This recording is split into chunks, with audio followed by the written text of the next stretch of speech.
হযরত ওমর রাদিয়াল্লাহু তাআলা আনহুর ছেলে আব্দুল্লাহ ইবনে ওমর তিনি মক্কা শরীফে হাঁটতেছেন, এমন সময় দেখলেন পাহাড়ের চূড়া থেকে এক রাখাল বকরির পাল নিয়ে আসতেছে। কথা বুঝতেছেন? বকরির পাল দেখে আব্দুল্লাহ ইবনে ওমরের পছন্দ হয়েছে একটা বকরি। তিনি রাখালকে বললেন, বিনি শাতাম মিনাল গানাম, একটা বকরি আমার কাছে বিক্রি করো।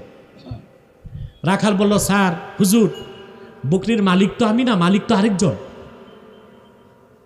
বলে, মালিক আরেকজন মানে? বলে, আমি তো রাখাল, বকরি মাঠে নেওয়া আর বাড়িতে আনা আমার কাজ। হযরত আব্দুল্লাহ বিন ওমর মরুভূমির বেদুইন ছেলেটার ভিতরে আল্লাহর পরিচয় ভয় আছে কিনা তা যাচাই করার জন্য বললেন, একটা বকরি যদি তুমি আমার কাছে বিক্রি করো, হাজার হাজার বকরির মধ্যে তুমি তো ধরা পড়বে না। রাখাল বলল, হুজুর, আমার মালিক